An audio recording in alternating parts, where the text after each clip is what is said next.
Now, we weren't able to get an interview with Florida Representative Jimmie T. Smith, but we got the next best thing. This here is Rhana B, and she's doing a walk to overturn Citizens United, and she got to meet him. So, Rhana, could you tell me a little bit about how the meeting went?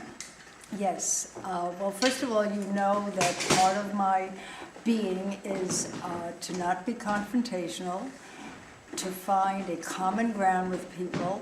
The issue that I'm working on is nonpartisan, and this is what I approach. And what I wanted to do, I checked a little bit on his bio, and I discovered that he had dropped out of school and he got a GED. He had been in the service for 20 years. His birthday is the day before my son's, a different year, but the birthday is one day apart. So I was kind of looking for connects. So when we introduced each other, and I said I was looking forward to meeting him because there were certain things in his biography that I found admirable. And I spoke about people that, lacked a formal education but went and got GED. And we kind of had a, how can I express it, it was a positive connect. Obviously, we come from diametrically opposed political philosophies. So essentially, politically, we did not agree on anything. But we talked for 2 hours. And you might want to get Andrea's input because she sat there with me.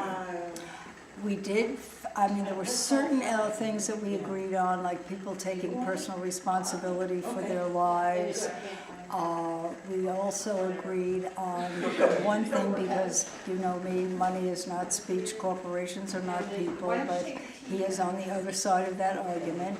But we did both agree that when any money is donated or when a candidate accepts money, that it should be transparent and we should know where the money comes from. And he was not going to change my mind and I was not going to change his. However, we were able to have a civilized conversation. And that's where I think it all begins. And I would like you to ask Andrea her impression. If you want to be really diplomatic and...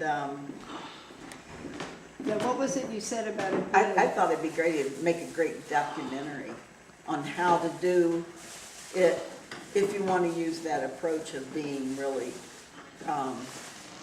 real diplomatic, to really get to know the person more at an individual level, especially if you don't have something. Especially if you're going to meet someone who you know, there's no way in hell that they're going to change their mind, that day. Because, it would be different if you knew you had them right in your pocket, maybe. So I feel that Rhana was able to establish a relationship with him.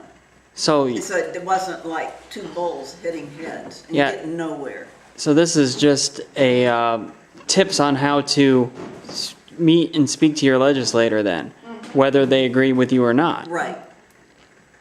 Yeah, and the long and short of it, at the end we kind of smiled and we said, we can disagree without being disagreeable. And you can work with someone on that basis. When you come in confrontationally, you set up a barrier where you're never going to be able to work together. Where if you establish a relationship, one human being to another human being, you establish a relationship that somewhere down the road you will be able to work together.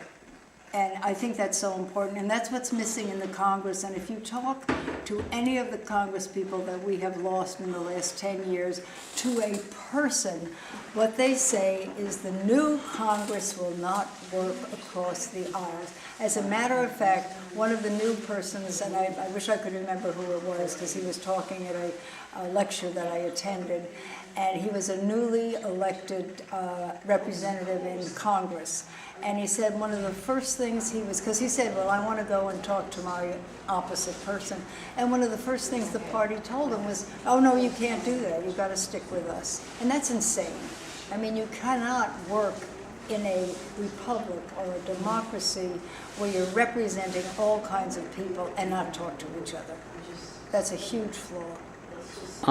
This brings up the point that I was thinking that, because you mentioned before that he believed in transparency, and I want to say that the Republican legislators that are supporters of our resolution to overturn Citizens United for that specific reason mainly, is because it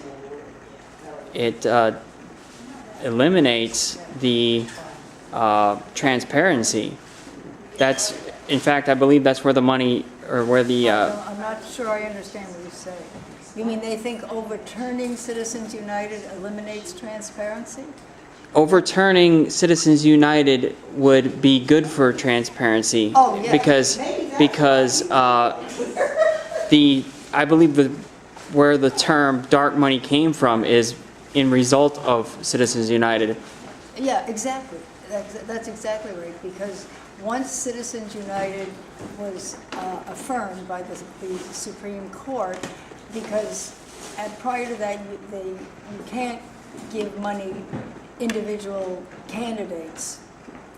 Well, actually, it goes back to McCain-Feingold, because that was the loophole in McCain-Feingold, and that's when the PACs started to come. And then after Citizens United, they were money on steroids. And they were able to give, how they got around it, because you weren't allowed to give money to individual candidates, but you could give to issues. And they set them up as, Citizens for a Wonderful World. And who knows what that stood for, and yeah, exactly, that's where all the dark money came from. Well, I know that's what the Granny D's main accomplishment was the McCain-Feingold. That's exactly right, and that's when they found... Could you tell us a little bit about the McCain-Feingold and what that actually did? Well, it put caps on the amount of money that they could give to individual candidates. But it didn't, and so this is where, you're running for election, so there's a cap on how much money I can give to you. But it opened the door to giving money to what PACs are. And these are these issue things that they... In other words, you can't give money to the candidate, but you could give money to this particular issue, which supports what the candidate is doing, but it doesn't go directly to the candidate. Okay. Okay? Well, thank you. I think All right. that covered everything I wanted to get. Okay, that's good. And like I said, I don't really understand the legality of these things. It's complicated. Thank you.